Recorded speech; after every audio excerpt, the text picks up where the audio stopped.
he broke down all the details. He showed some vulnerability, really, in terms of the whole process. And I thought he was very composed, like he always is. Right. And, you know, he laid it on the line, how they got to this point. But now that it's over with, it's, okay, where do you go from here? And I'm curious, you're right, Noodles, like what happens with Dubas in the future?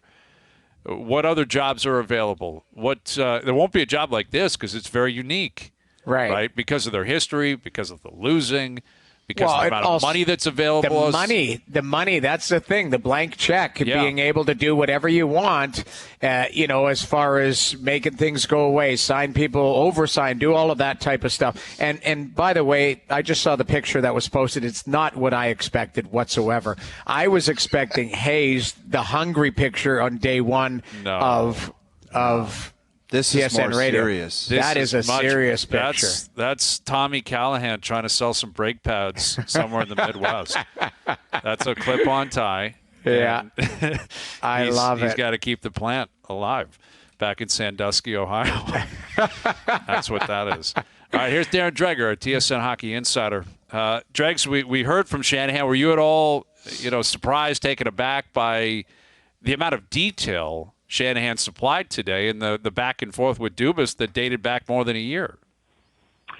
I wasn't actually, and I think it was handled the right way by the Toronto Maple Leafs, not just by Brendan Shanahan, because, look, in a market this strong, not that you're trying to drive or steer the narrative, just throw out the facts and then let us consume and analyze and pontificate as we're going to. But if you just come out and say very little and don't offer the details that Shanahan did, well, guess what? We're going to dig, and we're ultimately going to find out the truth anyway. I guess I was a bit surprised the way Shanahan, specifically went through Thursday and alluded to the fact, if not kind of bluntly stated, that they felt like they had the parameters of a deal in place prior to, and then all of a sudden the agent calls, says Kyle is in, and presents a different offer than the one that you had talked about to the point. So there were more specifics than I was expecting, but for the overall story and benefit of the Toronto Maple Leafs. Darren, I'm going to circle back on the same two kind of sentences that got my attention. It was a new financial package and then a brief conversation. Is that basically the straw that broke it? Because it, like, when you say new financial package was presented and then the conversation following that was brief, that basically means that was game over. Yeah, that and as Shanahan talked openly about the fact that the seed of doubt was planted on Monday with Kyle Dubas' media availability. Yeah. And when he said he wasn't sure he wanted to be general manager. Now, with respect to Kyle, he was very emotional and honest in that. Yeah. And what else about that, Darren? What else about that presser, did you find to be that might not be taken well?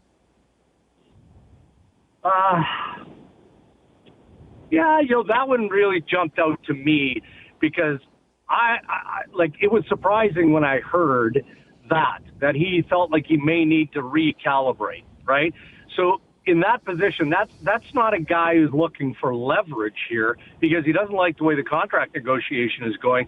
That's a guy who's saying that, look, my family is feeling the pressure of this environment, me being the general manager of the Toronto Maple Leafs. But beyond that, I don't know that there was anything that was wild or unusual about it. With Darren Dreger, TSN Hockey Insider, with all of this detail, courtesy of Shanahan, one-sided detail, that depending on how you look at it, could make Dubas not look so great, possibly look greedy. Maybe he wasn't principled in all this in terms of sending emails instead of face-to-face with Shanahan, all that kind of stuff, depending on, the eye of the viewer. If you were in the Dubas camp, would you suggest he get out in front of this and he needs to detail his side of things? I would, but that's not what he's planning on doing. At least that's my understanding. I think he's going to stay in the dark for a period of time here. And it's going to be real interesting to see what Kyle Dubas does next professionally and how quick that happens. Look, there's been a lot of speculation, even when he was the general manager of the Leafs, connecting him to the Pittsburgh Penguins. there are many who think that he'd be a good fit under that Fenway group because of the way they manage and the way that they think in Pittsburgh. Well, has the environment and the situation changed dramatically? Of course it has.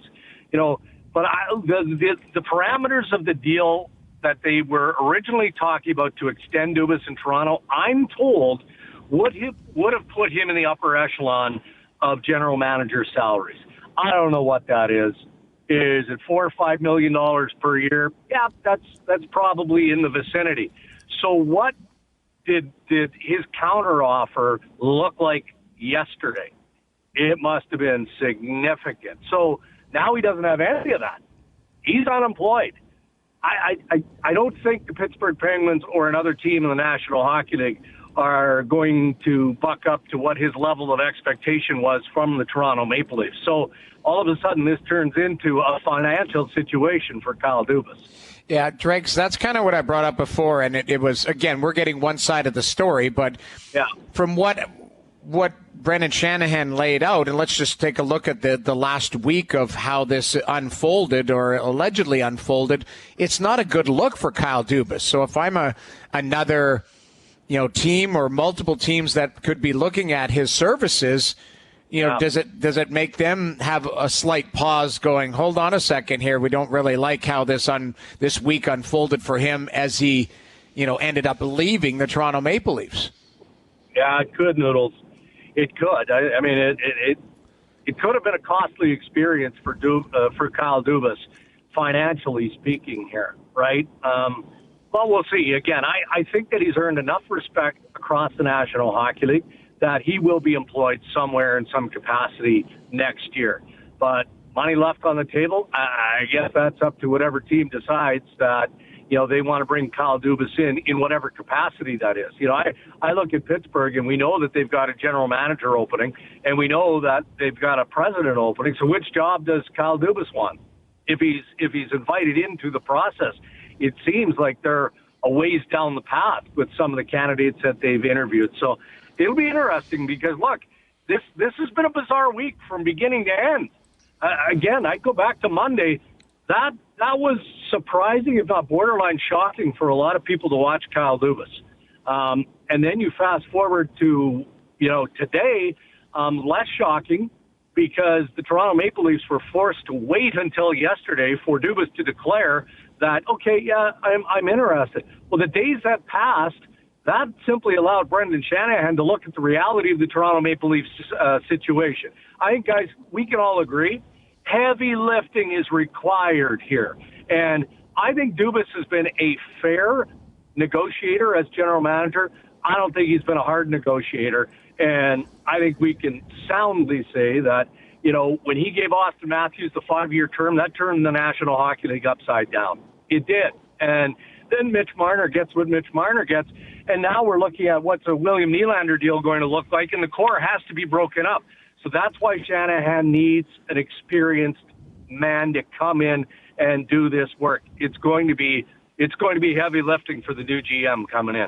What's amazing about that is, and I wouldn't argue against it, is that is Lou Lamoriello to a T, and he pushed him aside for Dubas to do it. So is Shanahan in a way admitting that he made a massive mistake in doing that? Yeah, I mean he's culpable. There's no question about that. I mean, you can only hire and fire so many coaches and executives before you become the number one target here. But all week, and I haven't dug around too deep on this, but all week I've been led to believe from high-ranking sources that the support from the board in Maple Leaf Sports and Entertainment was strong for Brendan Shanahan. It really was. But it's his responsibility to deliver a better product. And at some point, and maybe we're at that point now, the ownership of the Toronto Maple Leafs are going to say, okay, great. We had 3 home dates in round 2, but we left millions and millions and millions of dollars on the table. So we've got to correct that. And we've got to find a way to be better next year. Otherwise, for sure, those questions are going to be asked of Shanahan. Yeah. Yeah, it's going to be spicy, man. What do you think Sheldon Keefe is thinking right now? Well, he's got to be wondering, obviously, about his future on the bench, and I think that's fair game, right? I mean, a new general manager is going to come in, as Shanahan talked about today, and he's going to do a forensic audit of the entire hockey operations staff. You know, maybe there's organic change here if Spencer Carberry gets hired by somebody else. We know that he's been interviewing outside. But if a new GM comes in, which he will come in, and he's got his man available as head coach, then, of course, he's going to want to make that change. And I think that's fair game, though, guys. Don't you? I mean, why shouldn't Sheldon Keefe be held accountable? You know, there's been so much kind of upheaval around that team, you know, the later stages of the regular season, through the playoffs, with putting the forward lines in a blender and everything that went on. I mean, I'm not saying that Sheldon Keefe is to blame, and the reason even a little bit why the Toronto Maple Leafs aren't in this Eastern Conference final, but if you're a new general manager, you've got to consider what options you have available to you that is going to upgrade your coaching department. So I'm not predicting he's getting fired, but most definitely he's going to be scrutinized. When is the list for the insiders to start to build out as far as potential candidates for who would Brendan Shanahan be looking at? Yeah, well, I just mentioned it on SportsCenter, and again, you know, we're speculating at this point. It's not like any one of us is tapped in, you know, as Shanny on line one. Hey, by the way, are you talking to this guy, this guy, this guy? But when you look at experience, you know, Brad Treliving has to be near the top of the heap, right? Now, there are some who rightly so go, okay, well, what did Treliving do for the Calgary Flames? And I understand that. That's fair. But, you know, I look back to the last offseason, and he turned a bad situation into what should have been a good situation in making that trade with Florida. Now, it didn't pan out the way he was hoping. He tried to correct a coaching issue, wasn't allowed to do that. He leaves, then they correct the coaching issue. So Treliving has a wealth of experience. But I think that you have to look at, and look, when you're looking at GMs only, it is a retread list, right? You're looking at Peter Chiarelli. You're looking at Mark Bergevin. Those are unlikely, but they have to be mentioned. You're looking at Ray Shero, who's got a wealth of experience. But I'm going to throw a name at you guys, and I'm not saying that he will be a candidate. I think he should be, because I know he interviewed with Philadelphia in the president's job. I'm like, why wouldn't a guy like Scott Mellenby be considered, right? I mean, He's got a ton of management experience. He's been runner-up on I don't know how many GM jobs and a couple of president's jobs. Like, this guy is hard-nosed and maybe just needs an opportunity. So I think a list would look something like that. Yeah, I'm trying to like connect Shanahan's, you know, buddies of the past. That's where O maybe comes into play here, and maybe O should be included in your list because anything is possible. But at the same time, like when he went with Dubas, he had no connection to Dubas when he got here. And yet he hired him and gave him the job. He had a connection to Lou. He had a connection to Mike Babcock. But okay, you want to play that game, Brian, and I hear you. You know, Chris Draper has been an assistant general manager to Steve Yzerman. Well, he's worked his way up the ranks in Detroit forever, right? You know, there's history there with Shanny. Whether or not Shanny would want to bring in a buddy, or whether or not Drapes, you know, feels like he's ready to be an NHL general manager, I don't know. But to play, you know, the game of connecting the dots here and history, then Drapes is probably a guy that could be considered as well, given management history, right? Obviously not GM history. Yeah. Well, that's kind of, again, I don't know if that's going to be the case or not, but I do wonder if Shanahan would feel comfortable in that. You know, Draper's a Toronto guy too. Like, obviously hasn't been here in a long time, but you never know. I mean, I guess we'll find out here, right? And like something's going to have to give in the next few weeks, right? JFJ is available. That's all I know. Available too. Yes, that is valid. we said there are options. There are options. Just an interview. That's all we're looking for. Yeah. Just. Hey, were you guys? Were you surprised Spencer resigned? I wasn't even thinking of his standing on this, but yeah, a little bit, because sure, you know, Dubas brought him in, and Dubas was his guy. They were up in the press box. We saw that.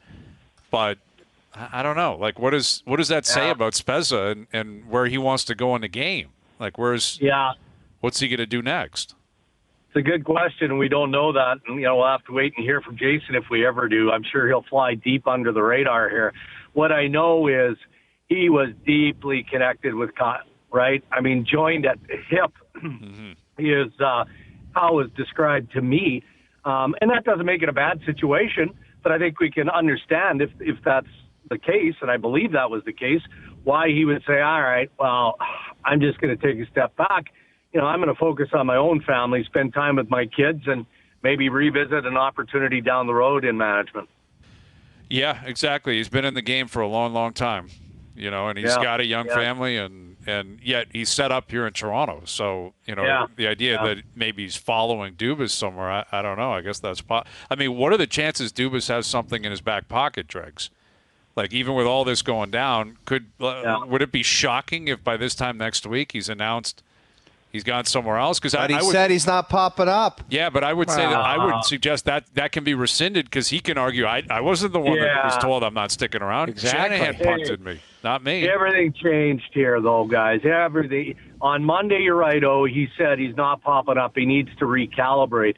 But then he yesterday said, no, let's do this. I want to stay on as a general manager. So he got through all the family stuff and then has been let go by the Toronto Maple Leafs. He was let go, even though his contract is expiring. So it wouldn't shock me even a little bit. And if I'm Dubas, I'm putting heat on the agent. I'm like, okay, hold on a sec. We went back yesterday with a mammoth offer that maybe scared the Leafs away entirely. Darren, it's just like a player, though. You're aware of the offer going in. It's not like he would have been shocked by it or surprised. He mandated it. Yeah. No, I get that, but that's fine. But he then had to know that the end game could be you're not getting the job and you're out of a job. And if that's the case, then the agent, of course, would have conversation. But, Dubas is still under contract, right? I mean, Pittsburgh tried to get to Brad Treliving, and the Calgary Flames wouldn't give Pittsburgh the permission to speak with him directly. Garbage. So, Dregs. I don't think Toronto will play those small-time games. But answering your question, Brian, would I be surprised? Not even a little bit. Not even a little bit. Ooh, man. It's going to be a wild couple of weeks. It's already been a wild week here in Toronto. Two of the most famous press conferences I can think of. The Dubas one on Monday, Shanahan today. And you're going to be a new GM, possibly a new coach, maybe some new players. We know there's going to be turnover on the bench. So it's all going to happen in the next couple of months.